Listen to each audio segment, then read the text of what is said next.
नमस्कार दोस्तों, स्वागत है आपका टेक्नो डिफेंस अपडेट पे। तो दोस्तों, भारत ने चीन की एक सबसे बड़ी चोरी को पकड़ा है, क्योंकि चीन भारत से चोरी छिपे जो पैसे हैं उनको चुराने की कोशिश कर रहा था। तो कुछ समय पहले एक न्यूज़ निकल करके आई थी, जहां पर रिपोर्ट किया गया था कि जो चाइना की मोबाइल कंपनियां हैं तो वे भारत में जो फॉरेन करेंसी है उसको रख रहे थे। यहाँ तक कि अगर आप उनके अकाउंट को चेक करते हैं तो वहाँ पर भी ऐसा रिपोर्ट किया गया था कि उन्होंने अपने इन अकाउंट में जो फॉरेन करेंसी है उसको इलीगली रखा था।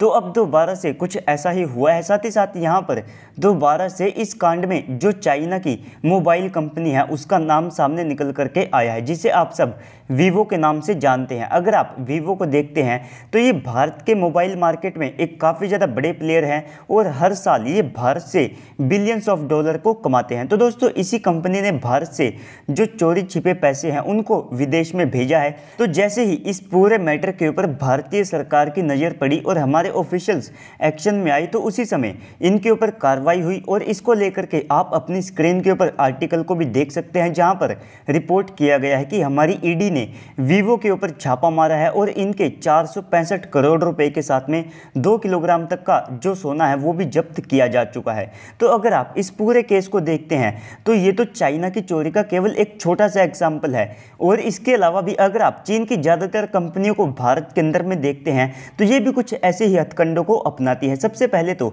ये भारत से जो टैक्स है उसको बचाने की कोशिश करती है। इसके बाद इनका जो प्रॉफिट होता है तो उसको ये सबसे पहले तो कम करके दिखाती है। इसके बाद में ये उस पैसे को विदेश भेजती है और इसके अलावा ये पूरे देश में अपने अलग अलग अकाउंट को बना करके रखती है, जिससे कि ये सारा पैसा चीन के अंदर भेजने की कोशिश करती हैं।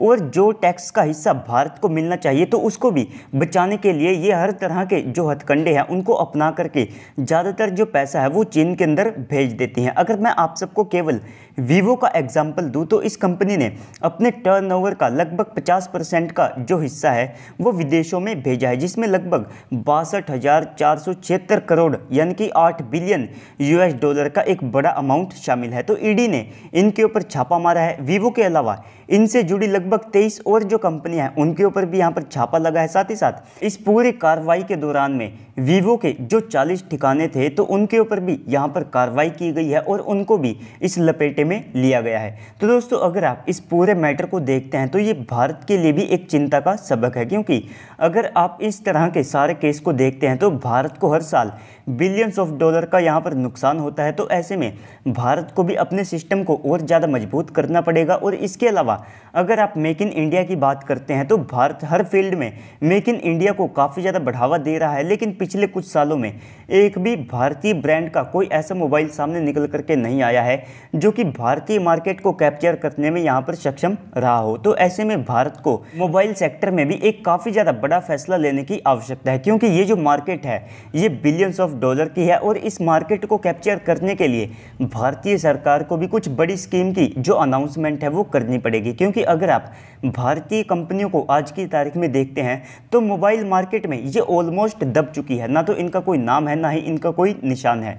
तो ऐसे में इनको भी यहाँ पर उठाने के लिए भारतीय सरकार को काफ़ी ज़्यादा मदद करनी पड़ेगी, जिससे कि कम से कम हमारी जो खुद की मार्केट है वो तो हमारे हाथ में रहे। तो दोस्तों, इस सब को लेकर के आपको क्या लगता है कमेंट सेक्शन में बताइएगा। साथ ही साथ अगर आपको वीडियो अच्छी लगी है तो वीडियो को भी लाइक कर दीजिएगा और चैनल को भी सब्सक्राइब कर दीजिएगा। तो चलिए दोस्तों, आज की इस वीडियो में इतना ही। मिलते हैं अगली वीडियो में, तब तक के लिए गुड बाय, जय हिंद।